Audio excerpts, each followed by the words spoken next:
सिद्धांति पूर्व पक्षी से कहता तुमने जो वेदों को पढ़ा है ना, जैसे तुम कहते हो कि मैंने ब्रह्म को जान लिया, फिर कृतार्थ नहीं हुआ। तो उनका जैसे वेद ने उसने उसने व्यक्ति ने, अरे तुम्हारे जैसे एक व्यक्ति ने वेद को जान लिया था, संख्या को जाना, उस वेद के स्वरूप को नहीं जाना। जैसे संख्या को जानने से धन की प्राप्ति नहीं हो, उसी प्रकार आपने भी मैं ब्रह्म हूँ, यह ब्रह्म है, इस प्रकार से जाना है।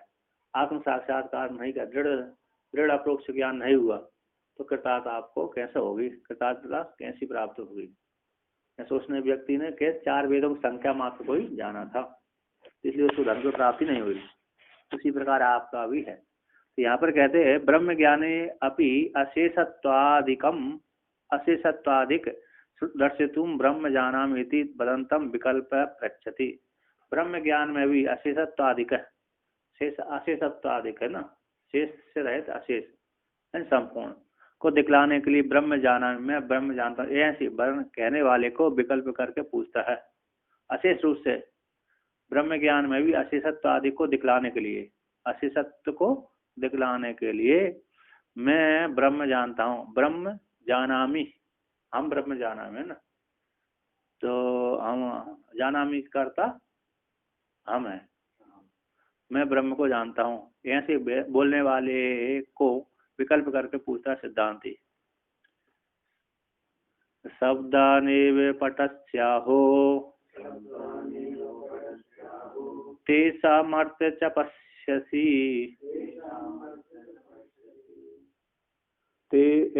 तेषामर्थं च पश्यसि शब्द पाठेर्थ बोधस्ते संपाद्यत्वेन शिष्यते। कहते हैं शब्दाने पटसी अहो अथवा तेसा, उनके अर्थ को ही जानते हो, वेदों के शब्दों को ही जानते, वेदों के शब्दों को मात्र पढ़ा है अथवा शब्दों के अर्थ का भी स्वरूप का भी तुम जानते हो क्या? पश्यसी तुम जानते हो, शब्दों को ही पटसी, शब्दों को ही तुमने पढ़ा है, ब्रह्म वेदांत वाक्य के शब्दों को ही पढ़ा है, अथवा औषध अथवा तेसा उन शब्दों के अर्थ को भी पश्यसी जानते हो। कहते शब्द पाठ है अर्थबोधे, शब्द पाठ में है ना, शब्द के पाठ में अर्थबोध में ते संपाद, यदि शब्द पाठ अकेला किया है आपने, शब्द का मात्र पाठ किया है, तो अर्थ के बोध में तो संपाद्यंत रूप से शिष्य थे। तो आपको अर्थ को जानने के लिए आपको क्या करना पड़ेगी? संपाद्यंत रूप से शिष्य थे ना, आपको मेरे उपासना आदि और दृढ़ अप्रोक्ष से करना पड़ेगा, अभ्यास करना पड़ेगी, निध्यासन करना पड़ेगी, मनन करना पड़ेगी। यदि आपने क्या किया है, मात्र शब्द पाठ है, शब्द पाठ अकेला किया है, तो शब्द पाठ मात्र हो जाने पर तो अर्थ के बोध, जो अर्थ का बोध उसके वेदांत वाक्यों का जो अर्थबोध है, उन अर्थबोध का तो फिर आपको संपाद्यत रूप से शेष बचा हुआ है, अर्थात तो उसको संपादन करना पड़ेगी, अर्थात अनुष्ठान करना पड़ेगी। तो अनुष्ठान नहीं करेंगे, अर्थात निध्यासन नहीं करेंगे तो फिर आत्म साक्षात्कार नहीं होगा। मात्र पढ़ने मात्र से ब्रह्म ज्ञान नहीं होता। तो यहाँ पर कहते हैं शब्दानिति किम अखंड एक रसम अद्वितीय सच्चिदानंद रूपम इत्यादि शब्दान एव पठसी अहोश्वित अथवा तेषां शब्दानां अर्थ स्वगतादि भेद शून्यत्वादिकम च पश्यसि। उत्पक्षी पूछता है, सिद्धांति पूछता है कि अखंड क्या? अखंड एक रस जो अद्वितीय आत्मा है, अखंड एक रस जो अद्वितीय आत्मा सच्चित स्वरूप वाला आत्मा है, इत्यादि शब्दों को ही अकेला आपने पढ़ा है, अथवा अहो है ना, अहोस्विद, स्विद एक प्रत्यय होता है, स्विद, तो वहां पर स्विद लगाते हैं, अहो यानी अथवा, अहोस्विद अथवा तेसा उन शब्दों का वेदांत वाक्य वाले जो अखंड एक रस अद्वितीय परमात्मा सच्चित आनंद अजर अमृत अभय इत्यादि शब्द हैं, उन शब्दों का जो अर्थ है स्वगत आदि भेद से शून्य, स्वगत सजाति विजाति भेद से शून्य है, क्या उसको भी तुम जानते हो? जानासी है ना, जानासी विकल्प का अर्थ कहते हैं, क्या तुम जानते हो? पश्यसी जानते हो, देखा है, ज्ञान दृश्य प्रेक्षण ज्ञान अर्थ में होते हैं, क्या वो उसको जानते हो? जानासी विकल्प अर्थ को कहते हैं। आद्य पक्षे आद्य पक्ष आद्य सा कहते हैं, आद्य पक्ष में तो सावशेषत्व दर्शयति। यदि आपने पाठ मात्र जानते हो, पाठ उन वेदांत वाक्यों को मात्र पाठ किया है, श्रवण मात्र किया है, तो फिर संपाद्य रूप से अर्थ के बोध में फिर जो अर्थ का बोध होना चाहिए तो उसको संपाद्य रूप से शेष बचता है अर्थ का बोध। अतः अर्थ को जानने के लिए वेदांत वाक्यों का जो अर्थ है, वाक्यों का जो तात्पर्य विषयभूत जो अर्थ है, वो तो शेष संपाद्य रूप से शेष बचा हुआ है। अर्थात आपको अनुष्ठान निध्यासन करना पड़ेगा। द्वितीय में तद दर्शित, द्वितीय में भी तद दिखलाते हैं, है ना। दो विकल्प क्या कहते हैं, उन शब्दों का अर्थ जानते हो अथवा उनके वाक्यों का शब्द के पाठ मात्र जाना है अथवा उनके अर्थों को भी जाना है, तो कहते हैं अर्थ को भी जानते हो का, तो उसको लेकर कहते हैं अर्थे व्याकरणात् बुद्धे साक्षात्कारो वशिष्यते स्यात् कर्ता तत्त्वधीर्या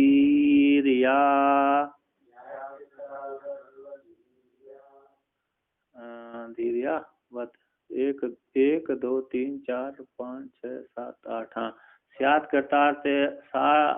स्यात् कर्ता तत्त्वधीर् यावत् तावत् गुरुमुपास्य भो। कहते मैं अर्थ को भी जानता हूँ, है ना, तो व्याकरण से जान लिया प्रकृति और प्रत्यय लगा के जान लिया, और क्या है क्या नहीं। कहते अर्थ, तो अर्थ को मैं जानता हूँ, है ना, तो अर्थ के तुम जानते हो, शब्द मात्र को जानते हो अथवा उनके अर्थ वेदांत वाक्यों के अर्थ को मात्र को अर्थ के भी जानते हो, तो अर्थ को भी मैं जानता हूँ, व्याकरण से जानता हूँ, है क्या नहीं। कहते हैं व्याकरणात् बुद्धे साक्षात्कारो अवशिष्यते। यदि व्याकरण से अर्थ को जानते तो उसको आत्मा को जानने के लिए, बोध के लिए, अर्थ के बोध के लिए साक्षात्कार अवशिष्यते, आपको साक्षात्कार क्या से रहता है, शेष बचा हुआ है। व्याकरण से आपने यदि अर्थ को जान लिया तो उसके अर्थ के ज्ञान में आपको साक्षात्कार अभी बचा हुआ है। प्रकृति प्रत्यय से क्या कर लिया, शब्द बना लिया, है ना, ज्ञान बोध नहीं था।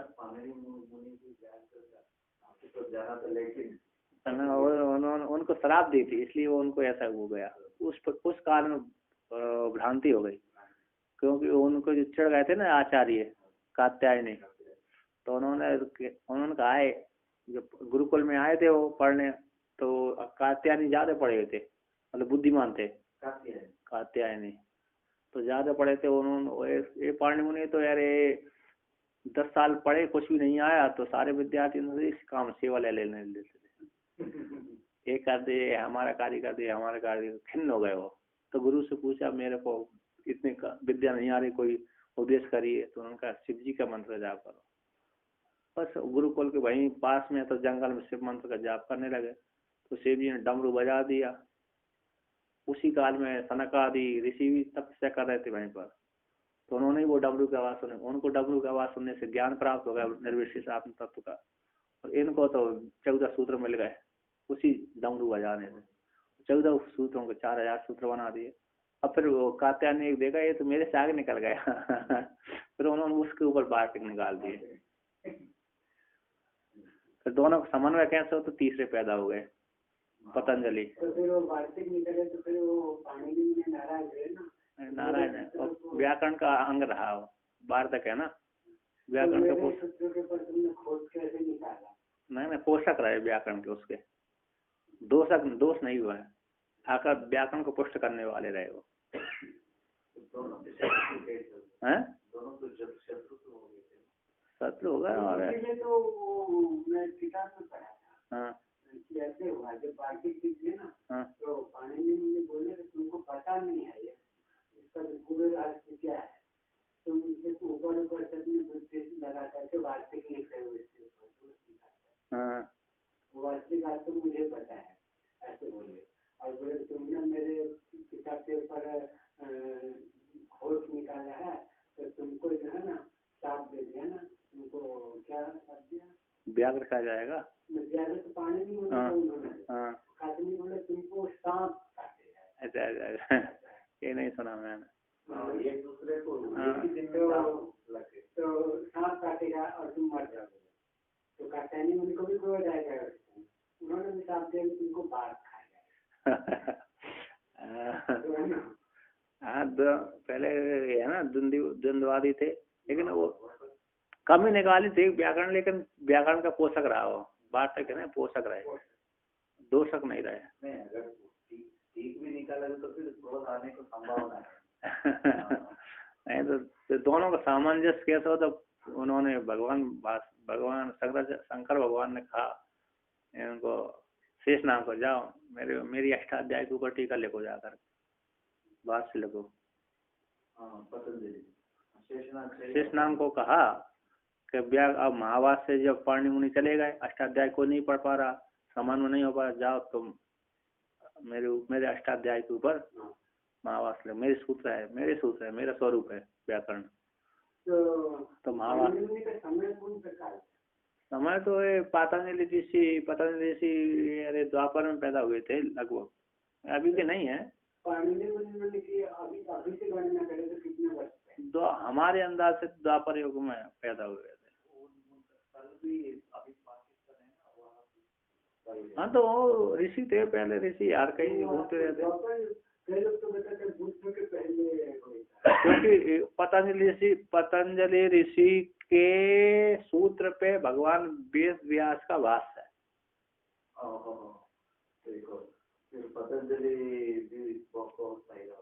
पतंजलि बहुत पहले होके चले गए, तो ये तो यार पतंजलि तो ये बने थे गौड़पादाचार्य को, गोविंद पादाचार्य भगवान पतंजलि का ही अवतार रहा। गौड़पादाचार्य गोविंद पादाचार्य भगवान पतंजलि के ही रूप में आए थे। हाँ, योग सूत्र के ऊपर भाष्य उनका ही है, वेद व्यास का। अब सीनियर है ही, और क्या व्याकरण का अनुसार। नहीं तो पहले दूसरी व्याकरण चलती थी, इंद्र है, बृहस्पति की, सागल्य की 10-15 व्याकरण चल रही थी। जब पाणि मुनि व्याकरण आए तो सारी फेल हो गई, वो सब में त्रुटि रही, तो इसकी प्रसिद्धि हो गई। महाभारत के बाद तो कोई कुछ भी जल्दी नहीं निकल पा रहा, थोड़ा नव्य भैया का भी 4-5 नहीं, भाषा व्याकरण में दोष नहीं है। कुछ विकल्प किया है महाभारत के बाद तो पूरा हो गया, इसके बाद बहुत लोग प्रयत्न किए दोष निकालने के लिए, दोष निकाल रहे, कुछ नहीं निकल पाए। कुछ विकल्प 5 या 4 में कुछ नव्य व्याकरण कुछ विकल्प कर दिया। अच्छा, दोष तो नहीं, लेकिन एक विकल्प से होता है। हाँ, विकल्प कर दिया, कोई बुद्धि तीक्ष्ण है तो कर दिया। क्योंकि पाणि महाभारत से नहीं, पतंजलि भगवान। अभी कैम्ब्रिज यूनिवर्सिटी में लंदन में अगर कोई मैंने पाणिनि का व्याकरण पढ़ने बोलने से उनको तो वीआईपी ट्रीटमेंट मिलता है। वीआईपी ट्रीटमेंट मतलब बहुत तो श्रेष्ठ माना जाता है। कहाँ पर? लंदन में कैम्ब्रिज यूनिवर्सिटी, सबसे बड़ा यूनिवर्सिटी वही है। मतलब वो लोग संस्कृत पढ़ने के लिए ट्राई किया है, पढ़ने में बहुत ये होता है, प्रयत्न होता है। और भाषा ऐसा है कि कोई दुनिया में कोई भी ऐसा भाषा नहीं है कि इतना परफेक्ट भाषा है। वो उसी से वो मानते हैं कि भारत देश भाषा की बातों में तो बहुत डेवलप्ड है, फुल्ली डेवलप्ड है। इसके बाद दूसरा कोई नया भाषा तो जरूरत ही नहीं। यहाँ के जो जर्मनी के है ना, यहाँ के लोग, जर्मनी के लोग यहाँ के बहुत ग्रंथ ले गए ना, इसकी वहाँ पर पढ़ाते हैं संस्कृत। यहाँ की स्कूल में पढ़ा, यहाँ की सरकार ने गबला किया ना। यहाँ की सरकार ने पहले जो हुए अंग्रेजों के जाने के पश्चात उन्होंने हिंदी को प्रयोग कर दिया, अंग्रेजों हिंदी को दे दिया, संस्कृत गौण कर दिया। शुरू में ही रख देते ना, तो अभी तो खूब प्रचार हो जाता, बहुत पढ़ते यार कोई व्यक्ति ऐसे। तो कहते हैं यहाँ पर, तो जाना चीज विकल्प का तो करके कहते हैं यहाँ पर वर्णन किया। कहते हैं व्याकरण से उस अर्थ के जान लेने पर साक्षात्कार अवशिष्ट रहते। साक्षात्कार क्या है? अवशेष रहता है। तो कहते हैं स्यात् कृतातत्व धियात्, जब तक कृतात्व धी नहीं होती तब तक गुरु ओम उपास्य भो, हे भो, हे वो यानी भो, हे संबोधन है। जब तक तुमको व्याकरण से आपने अर्थ जान लिया, अब साक्षात्कार अवशेष रहा है ना, परिशेष रहा है। तो जब तक आपकी कृतार्थ बुद्धि नहीं होती, कृतार्थ ज्ञान उत्पन्न नहीं होता। मैं करते करते नहीं हुआ, करते करते जब तक नहीं हुए तब तक आप गुरु की उपासना करना पड़ेगी, गुरु शास्त्र की उपासना करना पड़ेगी। कहते यावत स्यात् कृतार्थत्व धीर, याव जब तक कृतार्थ बुद्धि नहीं होती तावत तब तक गुरु उपास्य हो, गुरु शास्त्र की उपासना करना पड़ेगी। करो तो गुरु शास्त्र की उपासना करोगे तो क्या हो जाएगा, आत्म साक्षात्कार हो जाएगा। यानी एक बार श्रवण कर लिया वेदांत, इसके बाद सारा अनुष्ठान करना, निध्यासन करना, से ना कि हाथ पैर दबाना हाथ पैर दबाने की जरूरत नहीं है। हर गुरु की उपासना करो, मतलब हाथ पैर दबाने की जरूरत नहीं है। श्रवण कर लिया, अब चिंतन करना है। तो टीकाकार यहाँ पर कहते हैं व्याकरणादि, तो व्याकरणादि इत्यादि उपलक्षण निगमादि, व्याकरण शब्द से निगमादि, व्याकरण शब्द ये उपलक्षण का है, निगमादि का। स्वबोध करते हुए सती स्वेतर बोध करतम उपलक्षणत्म, स्व का बोध कराते हुए स्व से इतर का बोध कराते हुए उसको उपलक्षण कहते हैं। तो उपलक्षण निगम आदि का भी है। तो व्याकरण आदि न परोक्ष ज्ञाने संपादिते अपि संशय आदि निराशयन अप्रोक्षीकरणम अवशिष्यते। कहते व्याकरण आदि के द्वारा परोक्ष ज्ञान हो जाने पर, संपादित हो जाने पर भी संशय आदि के निराश के द्वारा अप्रोक्षीकरण कर लेना चाहिए, अवशेष रहता है। संशय आदि की निवृत्ति करने के लिए संभावना विषम, संभावना असंभावना विपरीत भावना, संभावना असंभावना विपरीत भावना, देहादि में विपरीत भावना है ना, मैं शरीर हूँ, शरीर आत्मा है, विपरीत भावना। संभावना अरे है तो संशय, ये हो सकता है, उभय कोटि में से एक तरफ। असंभावना, संभावना है उभय कोटि में एक तरफ दृढ़ संशय ज्ञान, दृढ़ वाला दृढ़ संशय है। ये क्या हो सकता है, ठूंठ हो भी सकता है, नहीं भी हो सकता है। ठूंठ हो भी सकता है, नहीं, चोर हो भी सकता है, नहीं भी हो सकता है। संभावना बोलते हैं।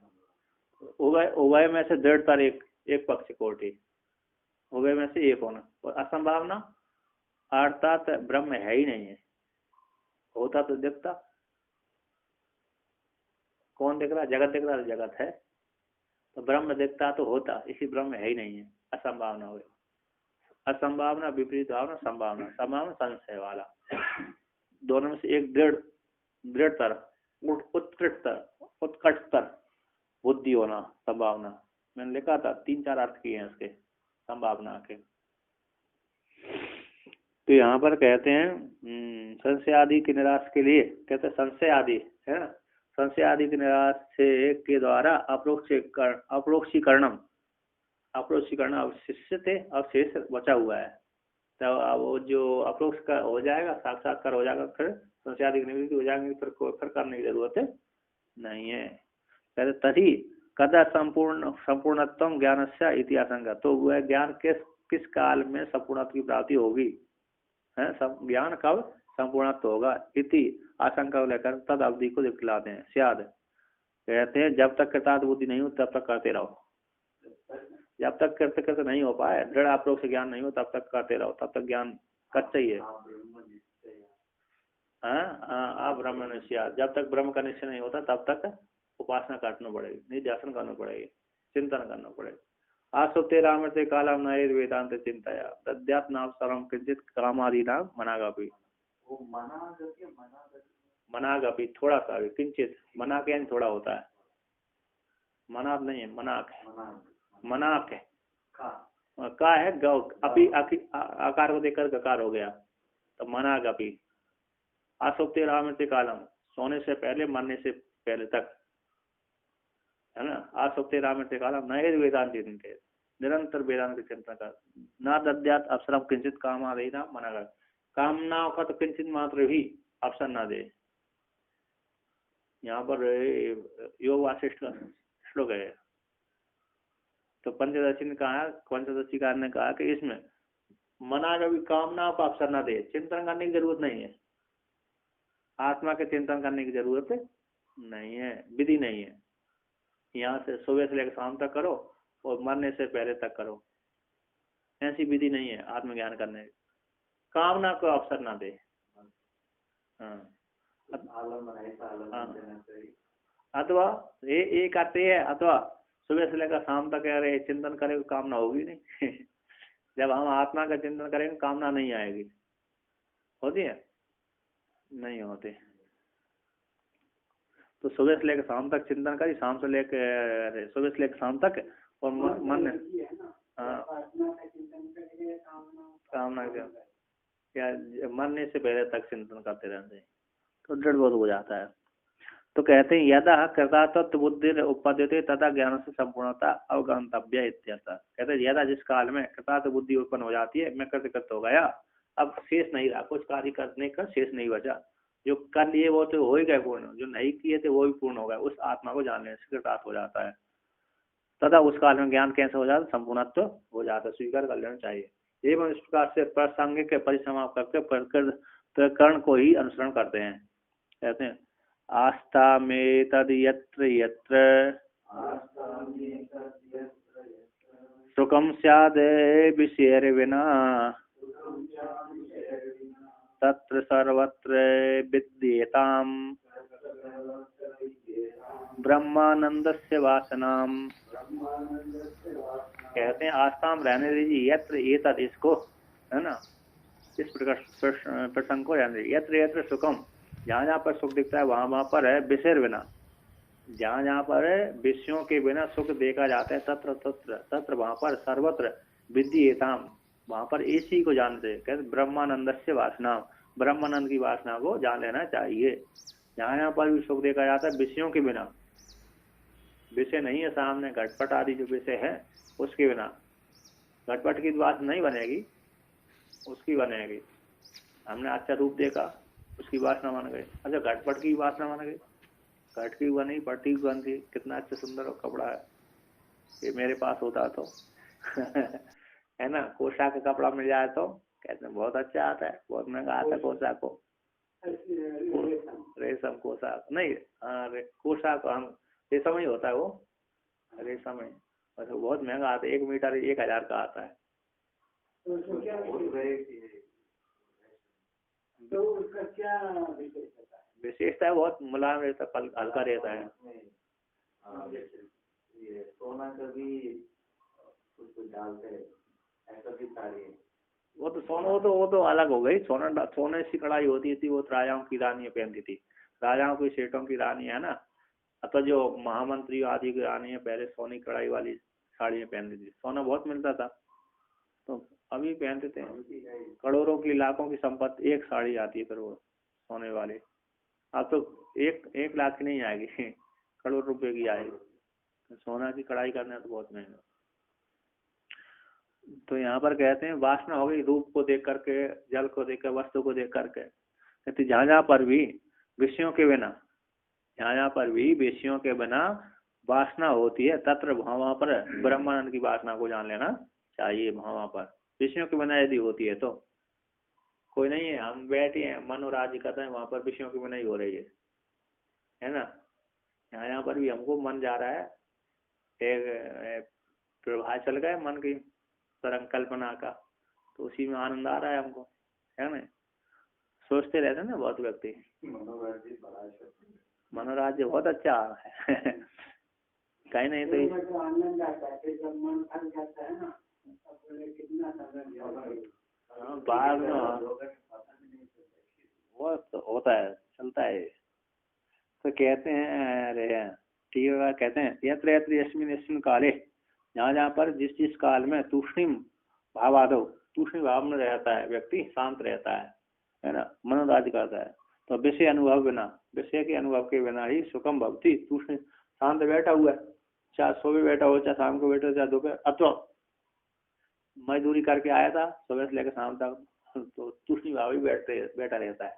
अथवा गर्मी चल रहा है, धूपी गर्मी में चल रहे थे, तो रास्ते में कोई वो नहीं थे वृक्ष, तो अचानक एक वृक्ष मिल गया तो व्यक्ति सुस्ता रहता है, शांत हो जाता है वहाँ पर, है ना। तो यहाँ पर कहते इस प्रकार से तूष्णी भाव आदि में विषय के अनुभव के बिना ही सुख होता है। तत्र भाव पर सुखस्य, विषय जन्य का सुख का विषय जन्य के अभाव होने से सामान्य अहंकार की आवरण सामान्य अहंकार का आवृत्ति होने से वासनानंद वहां पर जान लेना चाहिए, है ना। अहंकार उसी अहंकार की अनुभूति होती है कि मैंने सुसुप्ति में जिस वासना जिसको आनंद का उपभोग किया था और जो वासना का मैंने उपभोग किया था, किसका, मिठाई का, अन्न का, रूप का, अन्न का, उसकी वासना रूप अहंकार का अनुभूति आती है, उसी की विषयों की वासना। तो कहते हैं एवं ब्रह्मानंद वासनानंद रसत्वा इदानीम आनंद त्रैविद्य नियमनाय आत्मा अभिमुख थी वृत्तौ इति अत्र उक्तम विषयानंदम पुनरअनुवदति। एवं ब्रह्मानंद और वासनानंद, है ना। ब्रह्मानंद हो गए विषयों को लेकर, वासनानंद हो गई, वो ब्रह्मानंद हो गए सुसुप्ति में, और वृत्ति जाती है ब्रह्मानंद की ओर धावन करती सुसुप्ति में। ऐसे ब्रह्मानंद वासनानंद दोनों को दिखला करके इदानी अब आनंद त्रैविध्य, आनंद तीन होते हैं, विद्यानंद, विषयानंद, वासनानंद, आत्मानंद, ब्रह्मानंद। कई के बोले हैं, भेद किए थे। वासनानंद हो गए, ब्रह्मानंद हो गए, वासनानंद हो गए, विषयानंद।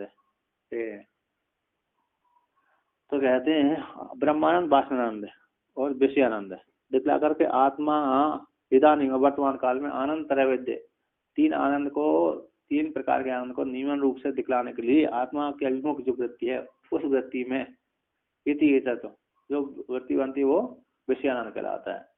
आत्मा की अभिमुख वृत्ति है, उसमें जो वृत्ति बनती है, सुखाकार वृत्ति बनती है, वो विषय को लेकर बनती है, वो विषयानंद कहलाते हैं। इसी वृत्ति में इति युक्त को विषयानंद को पुनर्अनुवाद करते हैं। ब्रह्मानंद पहले बदला दिया, वासनानंद ये हो गया। अब आत्मा की ओर अभिमुख होने अंतर्मुखी जो वृत्ति होती है विषय को धावन करके, तो विषय को देख लिया हमने, घट को देख लिया, पट को देख लिया, उसको बंद करके जो अंतर्मुखी वृत्ति बनती है तो विषयानंद कहलाता है। विषय से जन्म होने वाली वृत्ति को विषयानंद कहते हैं। कहते हैं विषयेष्वपि लब्धेषु तद इच्छोप्य रमेशति अंतर्मुखे मनोगता बानंदः प्रतिबिंबति।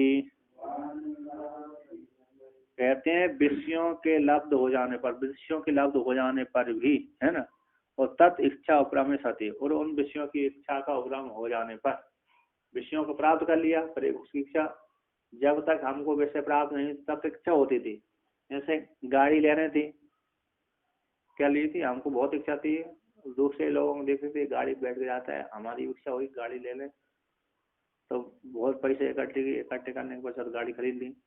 तो विषय के लाभ हो जाने पर फिर उस विषय की इच्छा भी नहीं होती, जब गाड़ी आ गई फिर इच्छा नहीं होती मैं गाड़ी खरीदूं, है वो दूसरी हो गई।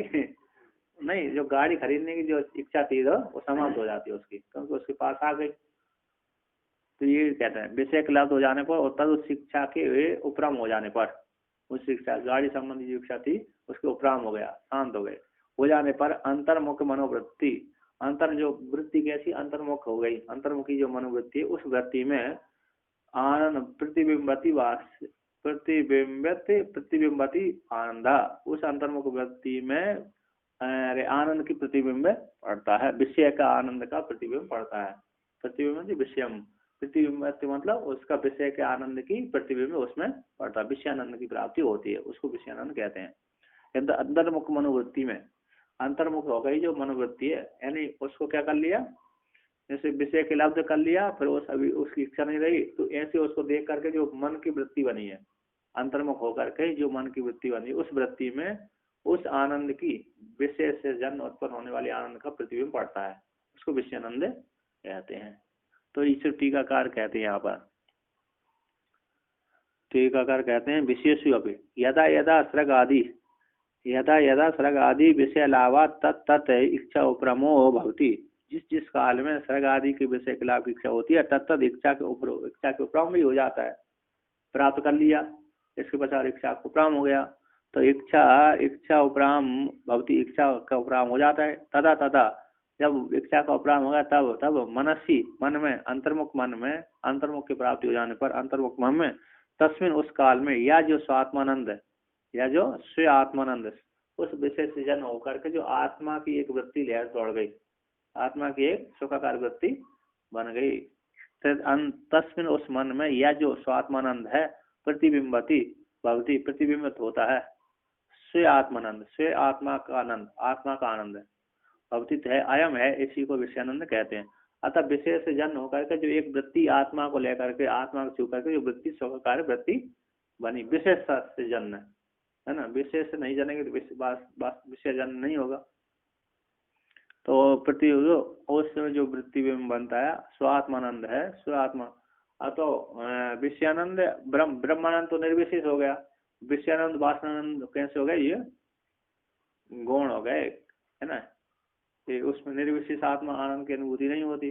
ब्रह्मानंद में तो निर्विशेष हो गया, किंतु ये विषयानंद वासनानंद तो कैसे परिचिन कुछ काल बनते कुछ काल नष्ट हो जाते हैं। कभी सुखकार का आनंद बना कभी दुखकार का, आनंद तो आनंद ही होते, दुखकार का नहीं होता, दुख तो दुख हो गए, आनंद तो हमेशा सुखाकार ही होता है। तो कहते हैं इस प्रकार से तस्मिन उस मन में जो स्वात्मानंद है, जो स्वात्म आनंद है, स्वात्म का जो प्रतिबिंब पड़ता है उसी को जो प्रतिबिंब तो होता है वही है विषयानंद कहलाता है। अपनी स्व की आत्मा में जो आनंद का प्रतिबिंब पड़ता है उस प्रति जो प्रतिबिंब होता है वह विषयानंदी के विशेष जो उत्पन्न होकर के एक वृत्ति बनी उसके जो आत्मा को स्पर्श करके जो आनंद की वृत्ति बनी वही विषयानंद कहलाती है। विशेष जन्म होना चाहिए रूप आदि को देख करके, फिर उसको उस रूप आदि में चेतन इदम में जो चेतन है, मन में जो चेतन है, मन का साक्षी भी चेतन है, वो मन का साक्षी जब इंद्रिय के माध्यम से विषय देश में जाता है, विषय देश चेतन को लेकर के फिर वो इंद्रिय काम करती है, इंद्रिय के बाद मन में फिर बुद्धि उदय देता, तो बुद्धि रूप चेतन के साथ एक ही वो विषय चेतन और बुद्धि रूप चेतन एक होकर के एक आनंद की वृत्ति हो जाती है। तो आनंद ज्ञान भी हो जाता है और आनंद चिदाभासम धीवृत्ति ज्ञानम लोहादि पंचवत है। चिदाभास को आगे रख के जो धीवृत्ति बनती है उसमें जो वृत्ति होती है बुद्धि वृत्ति, लेकिन चेतन को युक्त होकर के होती है, बिना चेतन के युक्त बुद्धि वृत्ति नहीं, जड़ होती है, वो काम की नहीं होती, ज्ञान नहीं होता। कहते हैं आप फल को कहते हैं, जो तीन प्रकार के आनंद को वर्णन किया उसको फल को कहते हैं। ब्रह्मानंदो वासना च प्रतिबिंबा च त्रयम् प्रतिबिंबा इति त्रयम् अंतरेण जगत्यस्मिन् नानंदो नास्ति कश्चन। कहते एक ब्रह्मानंद हो गया, दूसरा वासनानंद, तीसरा विषयानंद हो गया। पृथ्वी में विषयानंद है, ये तीन ही आनंद है। इनसे भिन्न अतिरिक्त जगत में अस्मिन इस जगत में आनंद नाम की कोई वस्तु नहीं है। इस तीन को छोड़कर तीन आनंद को छोड़ करके अस्मिन जगत है, इस ब्रह्मांड में जगत में आनंद नास्ति कश्चन, कोई भी आनंद दूसरा नहीं है। इनसे अतिरिक्त कोई आनंद नहीं है। एक विषयानंद होगा, एक वासनानंद होगा, एक ब्रह्मानंद होगा। तो ब्रह्मानंद तो प्रधान होगा, वासनानंद और विषयानंद ये कभी कभी होते कभी कभी नहीं होते। तो यहाँ पर कहते हैं ब्रह्मानंद टीकाकार कहते हैं यहाँ पर उक्त प्रकार स्वप्रकाशतया सुसुप्त प्रतिभासमानो यो ब्रह्मानंद।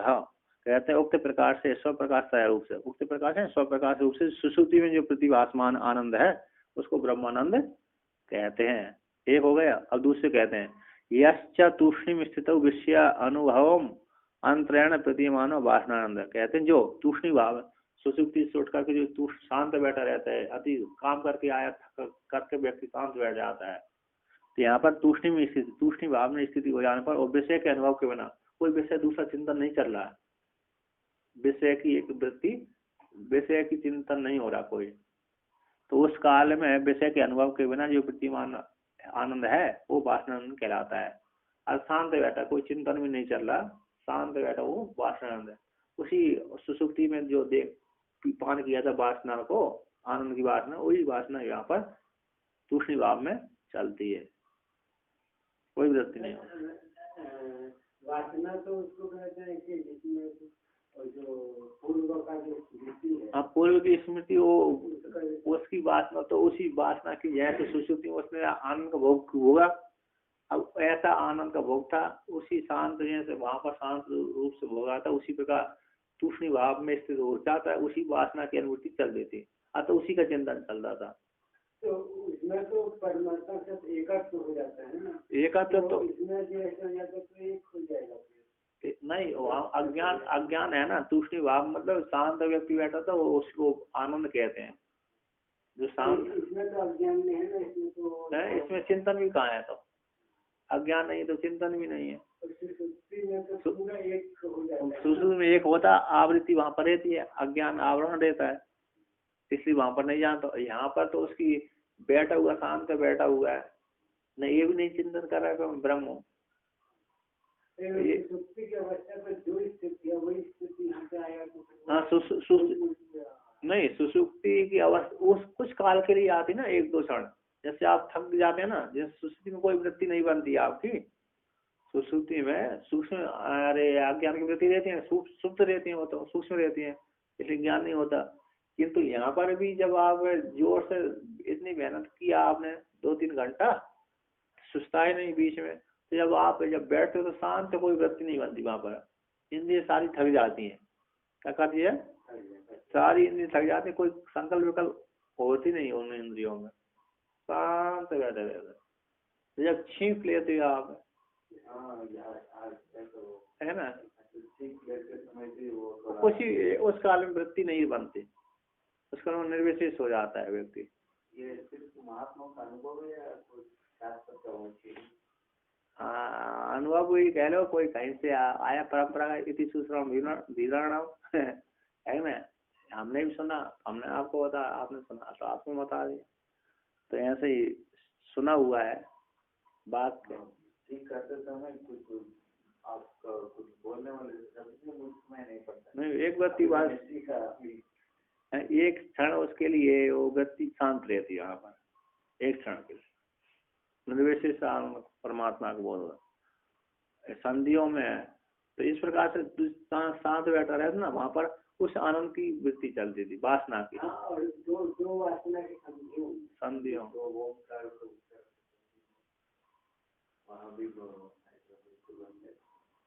दो संधियों के बीच में तो निर्विशेष परमात्मा को बोध करा भगवान भाषान ने कहा, दो संधियों के बीच में निर्विशेष आनंद आत्मा रहती है, कब बोध होता है। लेकिन हमारी दृष्टि नहीं है तो नहीं जान पाते। जैसे दो टॉर्च का प्रकाश फेंका हमने, और दो टॉर्च के प्रकाश के बीच की संधि में एक सूर्य का प्रकाश भी है, उसमें सामान्य प्रकाश। संधि के समय सीमा को बढ़ाया देंगे। हाँ, तो जिसका अभ्यास है तो ठीक है। और जो 1 सेकंड होता है उसको 10 सेकंड 20 सेकंड वो तो उपासना हो गई ना, जानने वाला हो गया, उपासना हो गई।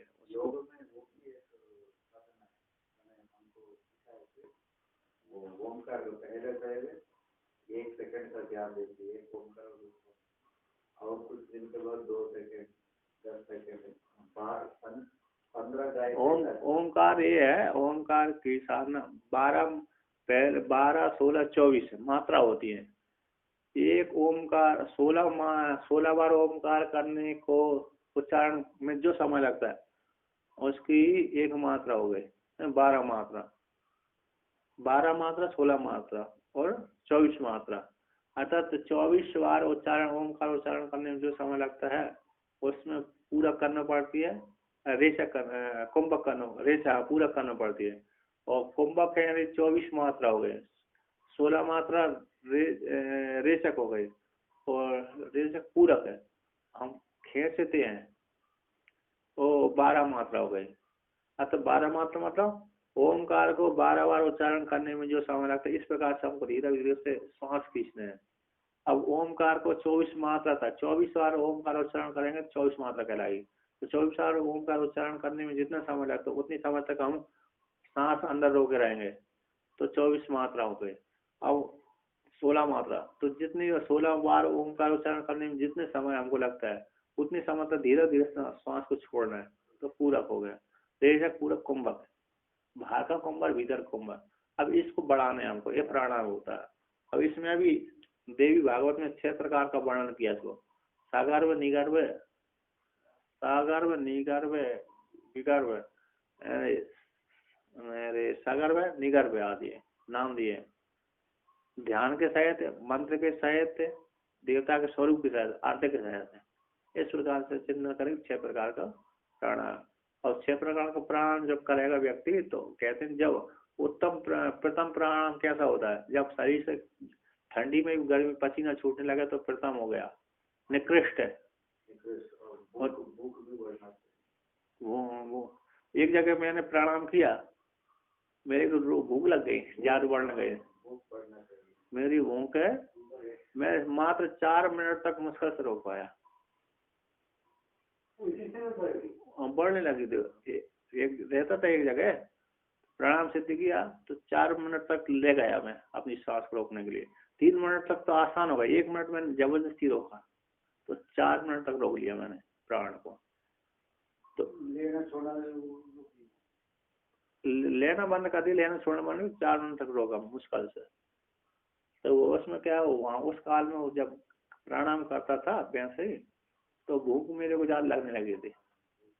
अब उसमें देवी भागवत में वर्णन किया था, सबसे पहले पसीना आना चाहिए, गर्मी में पसीना जा तो गर्मी में तो गर्मी वैसे ही आता है, गर्मी में पसीना तो वैसे ही आता है, ठंडी में आना चाहिए।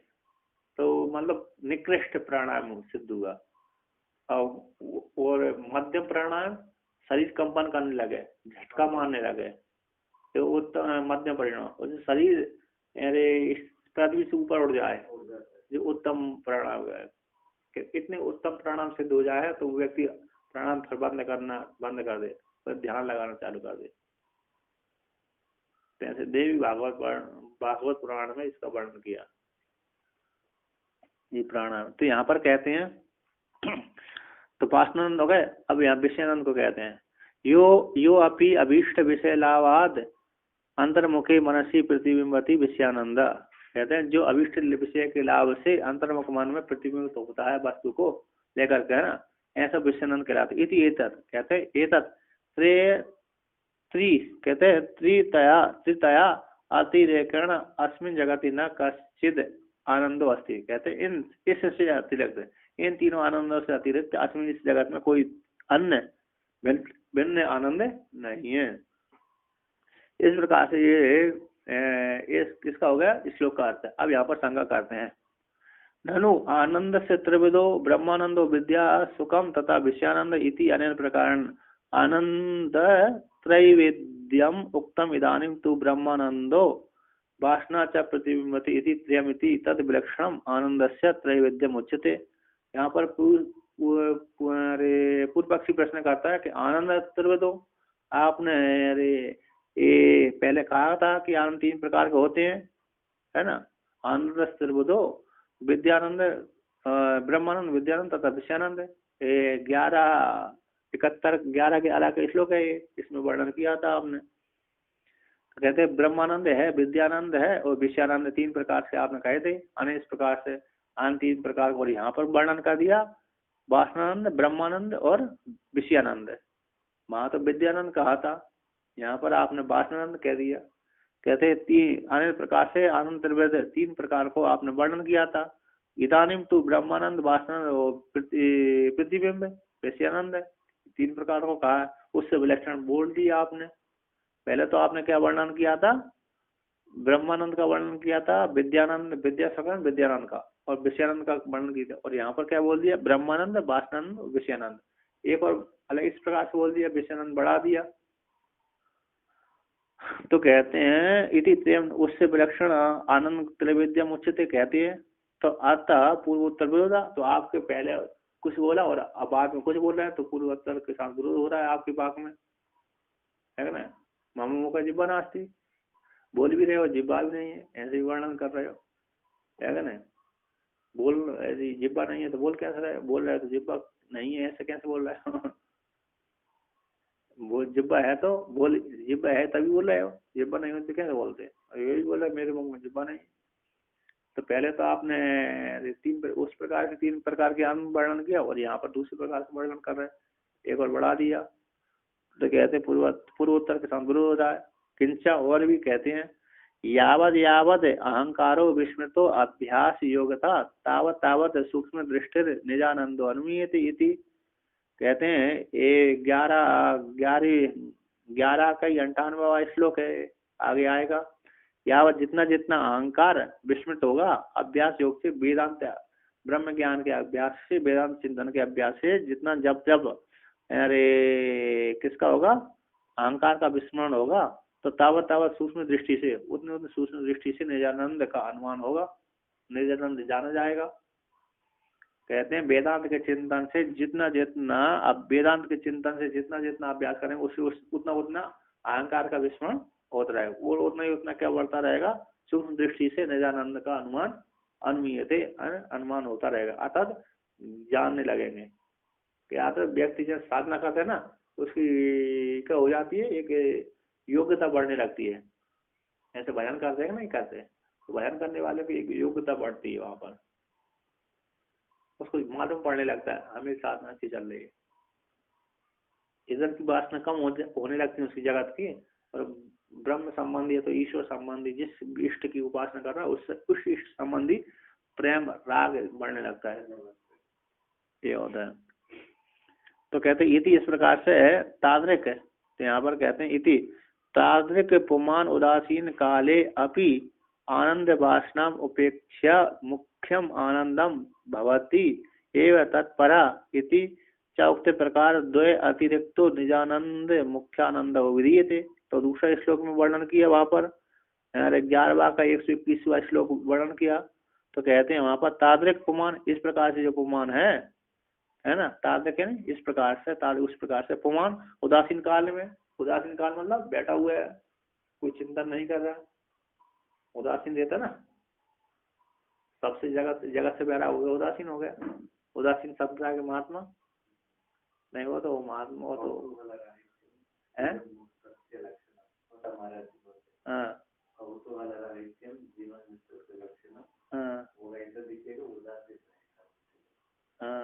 कोई दर्शन कराते थे छोटा महाराज जी को, वो पूछते नहीं कौन लिया क्या किया, कुछ नहीं पूछते, ऐसे ही उदासीन रहते थे, संबंधी नहीं। बहुत अवस्था करना पड़ेगी ना, अभ्यास चिंतन करेगा तो हो जाता है। ऐसे बहुत आप चिंतन करेंगे ना ब्रह्म का, तो इधर से बैरा हो जाएगा, आपको ज्यादा आसक्ति नहीं रहेगी।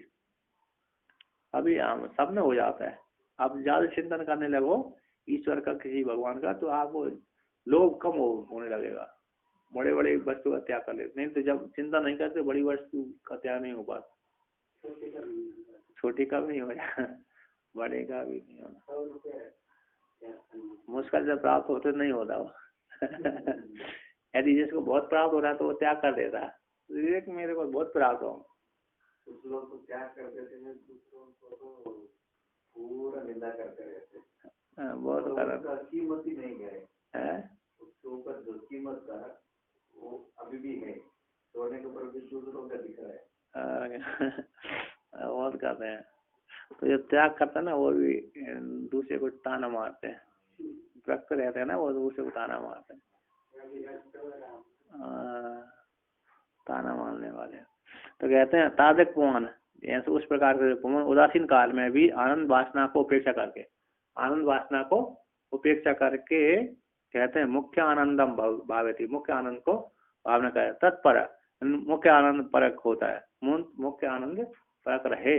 इस प्रकार से 11वां का 121वां श्लोक में वर्णन किया। कहते हैं उक्त प्रकार से दो से अतिरिक्त निजानंद और मुख्यानंद दोनों को वर्णन किया आपने, है ना। तथा उसी प्रकार से अब 12वें अध्याय में, द्वितीय अध्याय में 12वें अध्याय में वहां पर कहिए मंदम प्रज्ञम तु जिज्ञासुम आत्मानंदेन बोधयेत। इस वाक्य में 12वें अध्याय का 4था श्लोक है। तो मंद प्रज्ञा वाले जिज्ञासुओं को आत्मानंद के द्वारा बोध करना चाहिए। यदि यहाँ पर आत्मानंद का आपने वर्णन किया है ना। तो उत तथा उससे अन्न अभिधीय थे, उससे अन्न यहाँ पर 3 का वर्णन किया है। यहाँ पर आगे कहते हैं, अब आगे कहते हैं 13वें अध्याय का पहला श्लोक है, योगानंद प्रोक्तो या इति अत्र योगानंदो कश्चिद अविभाषते। तो यहाँ पर योगानंद पुरा उक्तो या इस वाक्य में 12वें अध्याय का पहला श्लोक है। तो योगानंद पुरा, जो योगानंद 13वें अध्याय 11वें अध्याय में है ना, योगानंद का प्रकरण चल रहा है, पूरा युक्तो, पूरा जो कहा गया इति अत्र में योगानंद, वहां पर भी 13वें अध्याय में भी योगानंद का आभासित होता दिखता है, प्रतीत होता है। जो योगानंद आपने यहाँ पर वर्णन किया है उसी को वहां पर प्रतीत होता है। तो आगे कहते हैं उसी 13वें अध्याय का 5वां श्लोक को कहते हैं ब्रह्मानंदा विधे ग्रंथे तृतीयाध्यायीरिता अद्वैतानंदे एव स्यात् इति अत्र अद्वैतानंदम च अन्यम अवगच्छाम। तो ब्रह्मानंद नामक ग्रंथ में ब्रह्मानंद, ये पंच ब्रह्मानंद की है ना, 5 ब्रह्मानंद है, उसमें से एक योगानंद है, फिर विषयानंद है, विद्यानंद है, आत्मानंद, अद्वैतानंद है इत्यादि है।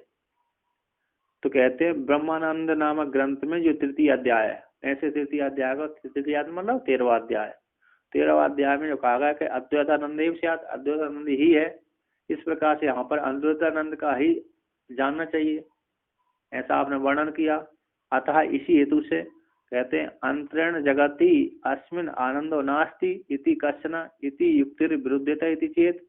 कहते इससे भिन्न विषयानंद, ब्रह्मानंद और वासनानंद, इनसे भिन्न इस जगत में है कोई आनंद नहीं है, ऐसा आपने कहा था ना। इति युक्तियों के द्वारा विरोध हो रहा है। आपने इतने भी वहां पर अलग अलग वर्णन किया आनंद को, और यहाँ पर 3 से भिन्न जगत में है ही नहीं है, ऐसा वर्णन कर तो आपकी पूर्व और पक्ष के साथ क्या हो रहा है, वाणी का विरोध हो रहा है ग्रंथकार का। तो यदि खेद कहो तो ये नहीं, मैं ही वहां सिद्धांत कहते हैं ऐसी बात नहीं है। सिद्धांत यहाँ पर उत्तर देता है, कहते हैं विद्यानंद से विषयानंदवद अंतःकरण वृत्ति विशेषत्वेन विषयानंदे अंतर्भावस्य विषयानंदवद विद्यानंदो धीवृत्ति रूपकः इति उत्तरत्र धीवृत्ति रूपत्व अभिधानन विवक्षित्वात् निजानंद मुख्यानंद आत्मानंद योगानंद अद्वैतानंद तु ब्रह्मानंद अनतिरिक्तत्वाच्च। यहाँ पर कहते हैं विद्यानंद का विषयानंद के समान, जैसे विषयानंद की वृत्ति बनती है ना, अंतःकरण की एक वृत्ति है, उसी प्रकार विद्यानंद की भी विद्यानंद भी एक वृत्ति में पड़ता है। तो विषयानंद के समान विद्यानंद का भी अंतःकरण वृत्ति में वृत्ति विशेष होने से विषयानंद में ही उससे विद्यानंद का अंतर्भाव हो जाता है। विषयानंद में ही क्या हो जाता है, विद्यानंद का अंतर्भाव स्वीकार करके कहते हैं विषयानंद के समान और विषयानंद के समान विद्यानंद धीवृत्ति रूप का इस वाक्य में वर्णन किया है। चौथे अध्याय चतुर्दश अध्याय के दूसरा श्लोक है इसका, चतुर्दश अध्याय के दूसरा श्लोक में विषयानंद के समान विद्यानंद भी धीवृत्ति वाला है ना, इस वाक्य में वर्णन किया है। यदि उत्तर यहाँ पर धीवृत्तित्व रूप का कथन होने से विवक्षा हो जाए, धीवृत्ति तो विषयानंद और विद्यानंद दोनों धीवृत्ति वाले हैं, तो एक ही कोटि के हो गए। तो आगे कहते हैं तो विवक्षा हो जाने से और निजानंद 1 हो गया, मुख्यानंद 2 हो गया, आत्मानंद 3 हो गया, योगानंद 4 हो गया, अद्वैतानंद 5 हो गए। ऐसे 5 आनंदों को ब्रह्मानंद के द्वारा, ब्रह्मानंद से अतिरिक्त नहीं है, ये उसी में एक ही भूत है, अलग अलग नाम से कह दिए लेकिन वो ब्रह्मानंद से भिन्न नहीं है। तो कहते हैं तथा उसी प्रकार से अब कहते हैं तथा ही यावत अहंकार इति उदाहरण श्लोक में जब जितना जितना अहंकार सूक्ष्म होता रहेगा, यानी आत्मा का चिंतन करता रहेगा, उतना अहंकार गलता रहेगा उसको। जब आत्मा का चिंतन करेंगे तो अहंकार क्या हुआ, गल जाएगा। तो यावत अहंकार की विस्मृति होगी, उतने तक तावत क्या होगा, सूक्ष्म दृष्टि से ब्रह्मानंद ब्रह्मानंद क्या होगा, अब भाषते है ना, प्रबल हो जाएगा, जाना जाएगा। उदाहरित श्लोक में योग लक्षण उपाय गम्यता रूप से योगानंद के द्वारा, योगानंद शब्द के द्वारा विवक्षा हो जाने, विवक्षित आनंद का निजानंद का ही है। विवक्षित यहाँ योगानंद शब्द के द्वारा विवक्षित क्या है, निजानंद का ही वर्णन किया गया, निजानंद से भिन्न योगानंद नहीं है। अतः योगानंद शब्द के द्वारा विवक्षित निजानंद का ही वर्णन किया है कि ना। योगानंद शब्द के द्वारा विवक्षित जो निजानंद है, योगी कहा कि योगी निजानंद को जानता है। कहते हैं निजानंद स्वामी को निजानंद नाम है ना, एक बहुत से महात्मा को होता है, तो निजानंद को जानता है। तो यहाँ पर कहते हैं न द्वैतम वास्ते नापि निद्रा तत्रास्ति यः सुखम स ब्रह्मानंद इति आह भगवान अर्जुनम प्रति इति अस्मिन् उत्तर श्लोके ब्रह्मानंदत्व अभिधानात् दाना निजानंदो ब्रह्मानंदात् न विद्यते इति मुख्यानंदो अपि ब्रह्मानंद एव। कहते हैं द्वैतम न वास्ते, न द्वैत वास्ता, न अपि निद्रा नहीं है, और न तत्र आस्ति यः सुखम, जहाँ पर द्वैत भी नहीं है और निद्रा भी नहीं है और विक्षेप भी नहीं है ना। जैसे हम समाधि लगाते हैं ना, तो द्वैत समाधि में जब समाधि चिंतन करते हैं, द्वैत का निषेध कर दिया, तो किसी मन का है स्वभाव है कि किसी न किसी का चिंतन करे, तो जब द्वैत का अभाव कर दिया तो मन कहाँ चले, निद्रा में चला जाता है। अब निद्रा में भी नहीं जान दिया, निद्रा में विक्षेप है तो वहां भी नहीं जानते, एक निद्रा में नहीं जान दिया और विषय को चिंतन नहीं रहा, तो मन कहाँ चला जाता है, वो अंतराल अवस्था होती है। जगत की वासना का चिंतन नहीं कर रहा और निद्रा में नहीं जान, तो इसके बीच की एक अवस्था होती है अंतराल अवस्था, वो भी विघ्न की हेतु होती है। ऐसा पूर्व के संस्कार व्यक्ति मनोराज्य हो जाता है, तो उसमें चला जाता है कि वहां से भी न जाने दे। जब वहां से नहीं जाने का है तो आत्मा में चिंतन होता रहेगा। ये मांडूकारिका में वर्णन किया अच्छा है अंतराल अवस्था। तो अंतराल कैसा है, विक्षेप आदि को लेकर के संप्रकार समाधि, संप्रकार समाधि में वर्णन किया वहां पर। निद्रा में, हाँ निद्रा में चला जाता है तो फिर उसको चित जाने, निद्रा में नहीं जा रहा व्यक्ति जी, हमारा मन निद्रा में नहीं, निद्रा में चला पड़ा रहेगा वैसे। बहुत भ्रांति हो जाता है। वो शंकराचार्य उनका एक फॉरेनर ने वहां से एक लेटर लिखा था, वो ऐसा था कि वो क्रिश्चियन था, वो ऐसा लेटर लिखा था, स्वामी हमें तो ध्यान करते हैं और क्या हमको मोक्ष मिलने के लिए हम बिल्कुल कन्वर्ट होना चाहिए। नहीं, भगवान जिसका आपका जिसको मतलब में फायदा हुआ है उसमें आपको कुछ प्रारब्ध है, जरूरत नहीं, मोक्ष तो सबके लिए मिलता है। उसको लेटर में ही ऐसा ध्यान में ऐसा लिखा था कि निद्रा ही बड़ा शत्रु है ध्यान करने वालों को, वो उसको जीतना है। उसको उदाहरण दिया है, कोई अपना चोटी को बांध के रखता है, ऐसा कोई फैन या कोई कुछ, क्योंकि मैं निद्रा करते समय वो तो पता चलता है कोई ऐसा पूरा कुछ ना कुछ व्यवस्था करके कि वो नींद नहीं जाता। कोई कुएं के किनारे पर ध्यान में बैठता है, अगर नींद आ जाए तो कुएं में गिरना चाहिए, फिर वो गिरने से फिर वो उनको तो निद्रा भागना चाहिए, फिर उठ के आके फिर बैठना है, फिर वो गिर जाएगी निद्रा आके। ऐसा निद्रा को जितना पड़ता है तभी उसको ध्यान किया जाता है, नहीं तो नहीं होता है। हाँ, तो ध्यान मतलब निद्रा में चला जाता है, मान इधर जगत को नहीं जाने दिया, अब फिर क्या करता है वो निद्रा में। अब निद्रा में नहीं जानते, एक अंतराल अवस्था में जाता है। मांडूकारिका में वर्णन किया वहां पर, अंतराल अवस्था में न जान दे, फिर जब तीनों में नहीं जान दिया, द्वैत का चिंतन किया, निद्रा में नहीं जान दिया, अंतराल अवस्था में नहीं जान दिया, तो यत्न से असंप्रज्ञात समाधि चल जाता है, ब्रह्मानंद की अनुभूति हो जाती है। यहाँ पर वर्णन किया, वहां पर वर्णन किया था। कहते हैं द्वैतम न वास्ते और निद्रा भी नहीं आती, तत्र वहां पर ये चीज सुख होता है, सब ब्रह्मानंद, वह ब्रह्मानंद है। इस प्रकार से भगवान कृष्ण भगवान ने अर्जुन के प्रति 6ठे अध्याय में वर्णन किया है। यहाँ पर कहते यदि अस्मिन उत्तर श्लोक में आगे वर्णन है, ये 11वें इसी का 100वां श्लोक है, वहां पर वर्णन करेंगे। यदि उत्तरस्मिन श्लोक में ही ब्रह्मानंद के कथन से जो निजानंद है वो ब्रह्मानंद से भिन्न नहीं है। इति मुख्यानंद है, मुख्यानंद भी ब्रह्मानंद ही है। मुख्यानंद कैसे है, वो ब्रह्मानंद ही है। आगे कहते हैं तथा च, उसी प्रकार से कहते हैं तथा च विषयानंदो वासनानंद इति अमु आनंदो जनयन आस्ते ब्रह्मानंद स्वयं प्रभा इति अत्र। कहते तथा उस 3 प्रकार के आनंद की प्राप्ति हो जाने पर विषयानंद वासनानंद अमु, ये दोनों कैसे है, विषयानंद और वासनानंद, ये वासनानंद और विषयानंद दोनों आनंद है। इन आनंद को ब्रह्मानंद उत्पन्न करता हुआ, जन प्रादुर्भाव उत्पन्न करता हुआ ब्रह्मानंद स्वयं प्रभा रूप से अवस्थित रहता है। आश्रय रहता है।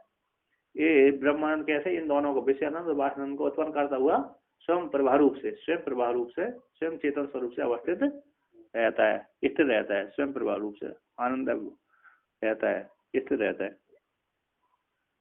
तो आगे कहते हैं स्वयं अवस्थित रूप से जान लेना चाहिए, अवस्थित रहता है, आश्चर्य जान लेना चाहिए, ब्रह्मानंद को जान लेना चाहिए, है ना। इन दोनों को बात करके इन दोनों को उत्पन्न विषयानंद और वासनानंद को उत्पन्न करता हुआ ब्रह्मानंद को जान लेना चाहिए।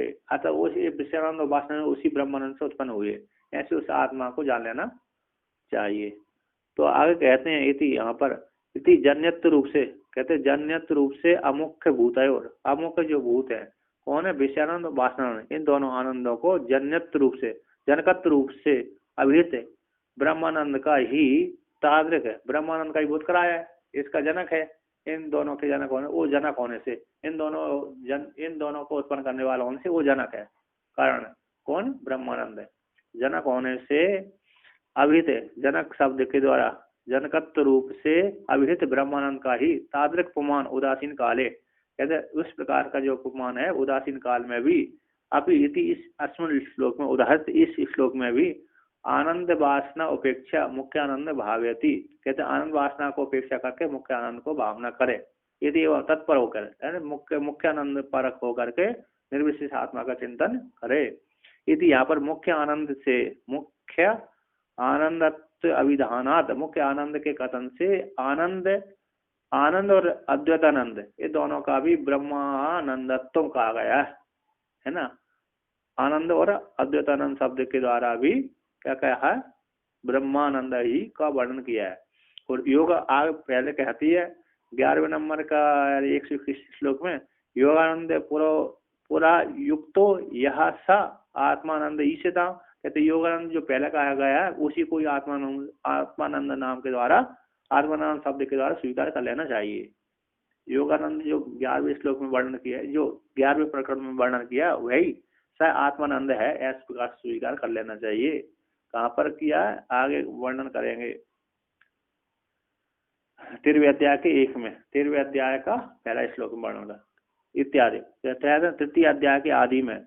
और प्रथम अध्याय के तो कहते हैं प्रथम अध्याय में योगानंदतया विवक्षित ब्रह्मानंद से एवं, कहते योगानंद रूप से ही विवक्षित ब्रह्मानंद का ही योगानंद शब्देन अनुवाद पूर्वकम आत्मानंदताम अभिधाय, तो कहते हैं योगानंद शब्द के द्वारा अनुवाद पूर्वक आत्मानंदता को कह करके, अभिधायन कह करके, कथम ब्रह्मत्व एतस्य सद्वय चेदिति, कहते कैसे यो अरे द्वैत के सहित ब्रह्मानंद को जानता है, होता है द्वैत के सहित ब्रह्मानंद, सद्वय है ना, सद्वय का द्वितीय के सहित, द्वैत के साथ ब्रह्मानंद द्वितीय के साथ ब्रह्मत्व को कैसे जानेगा, यदि चीज ऐसे कहो तो यहाँ पर कहते हैं इस वाक्य में प्रश्न पूर्वक है, कहते हैं आकाश आदि शरीरांत तक, आकाश आदि से लेकर शरीर पर्यंत तक इत्यादि, यहाँ पर इत्यादि शब्द के द्वारा अद्वितीय परमात्मा का, अद्वितीय ब्रह्म का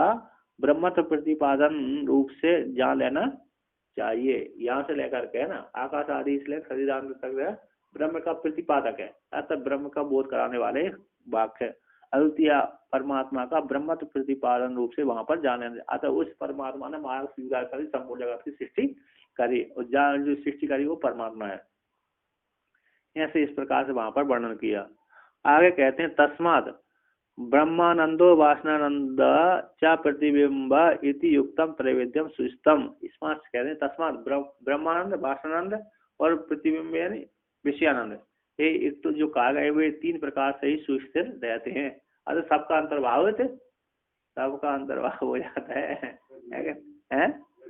ब्रह्मानंद में, वासनानंद और विद्यानंद में, ब्रह्मानंद में हो जाता है ना। तो यहाँ पर कहते हैं अब ये पुनः शंका करते हैं ननु तरी, तब तो ननु एवं वासनानंदाद ब्रह्मानंदात अपि इतरम वेत्तु योगी निजानंदम इति अत्र निजानंदस्य ब्रह्मानंदस्य वासनानंदाभ्याम भेदेन निर्देशो न युज्यते इति न संकनीय। यहाँ पर कहते हैं ननु एवं, इसमें वासनानंद से और ब्रह्मानंद से भी इतर योगी निजानंद को जाने, वेत्तु यानी जाने, विद ज्ञाने जाने। यहाँ पर वर्णन किया है 12वां श्लोक, 12वें अध्याय का पहला श्लोक है ये। ननु एवं इस प्रकार से विषयानंद से और वासनानंद से, वासनानंद से और ब्रह्मानंद से भी इतर योगी, जो योगी है वे निजानंद को जानता है, जाने है, जानता है। योगी किसको? निजानंद को ही चिंतन करता है। वासनानंद को छोड़ देता है, ब्रह्मानंद को छोड़ देता है, निजानंद को जानता है।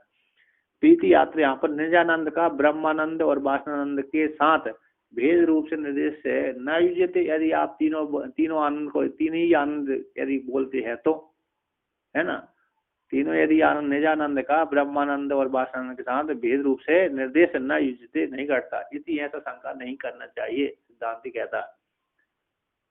कहते एकस्य ये ब्रह्मानंदस्य जगत कारणत्व सोपादिक सोपादि साहित्य राहित्य भेद विपदेश उपपते। कहते एक ही ब्रह्मानंद का जगत के कारणत्व रूप से, जगत का कारणत्व उपाधिक, उपाधि साहित्य और उपाधि से रहित, सोपाधिक और निरुपाधिक रूप से ही भेद का विपदेश उपपन्न हो जाता है। ब्रह्मानंद ने उपाधि स्वीकार कर लिया तो निजानंद हो गए, अपने आत्मा का चिंतन करे और वो विषयानंद आदि हो गया, अन्य अन्य हो जाता है। जीव बन जाता, ईश्वर बन जाता है, वही अनेक रूपों को धारण कर लिया तो ईश्वर बन गया, अनेक रूपों को धारण कर लिया तो जीव बन गया, और कोई रूप धारण नहीं किया तो ईश्वर ही रह गया, है ना। जो ही वो ब्रह्मानंद ही विषयानंद में विषय के द्वारा वो कर रहा है, तो विषय उपाधि को लेकर विषयानंद रूप से जाना जा रहा है, और उसी जब कुछ नहीं कर रहा तो वासना सुसुप्ति की वासना रूप से वही ब्रह्मानंद जाना जा रहा है, उपाधि को लेकर के। और निरुपाधि को ब्रह्मानंद ही निजानंद ही है।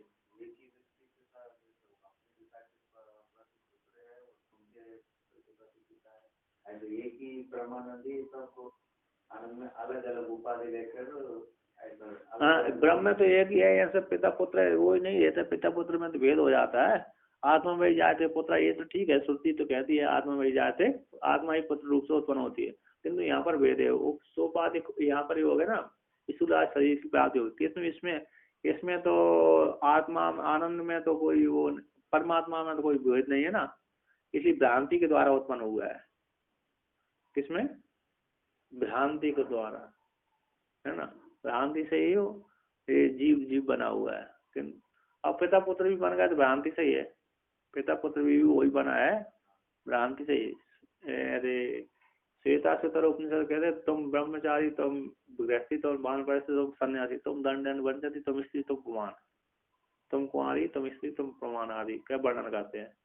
दंड के द्वारा भी तुम चलते हो, ब्रह्मचारी तुम, गृहस्थी तुम, वानप्रस्थी तुम, सन्यासी तुम स्त्री, तुम पुरुष, तुम ही नमन कहो, तुम ही दंड के द्वारा चलते हो, ऐसा वहां पर वर्णन किया। ऐसी परमात्मा एक, लेकिन उपाधि को लेकर चल रहे। यहाँ भी ब्रह्मानंद एक ही है, किंतु एक ही क्या है, जगत के कारण रूप से उपाधि है ना, उपाधि साहित्य रूप से और राहित्य रूप से है, उपाधि सहित और उपाधि रहित रूप से भेद का विवेश उत्पन्न हो जाता है। अनेक अनेक विषयों में चला जाता है, संबंध हो जाता है, तो विषयानंद को ले लेते, अनेक संबंध नहीं हो उपाधि को लेकर के। इंद्रो माया रूपी है, तो इस श्रुति को लेकर बहुत से रूपों को धारण कर लेता है ना, ऐसा है। उपाधि को लेकर के ब्रह्मानंद का जगत का कारण, तो जगत का जो कारणत्व है ना, ऐसे जगत के कारणत्व को उपाधि की सहायता और रायते से भेद का विवेश होता है। नहीं तो ब्रह्मानंद में कोई निजानंद में भेद नहीं है। कूटस्थ ब्रह्म है ना, अलग अलग कर देते हैं, किंतु भेद नहीं है। उपाधि को लेकर के वहां पर भेद वर्णन कर देते हैं।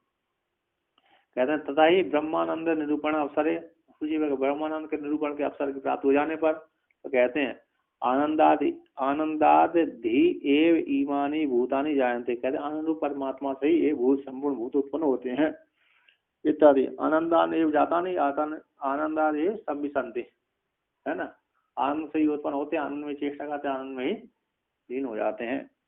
33 श्रुति ये वर्णन करती है।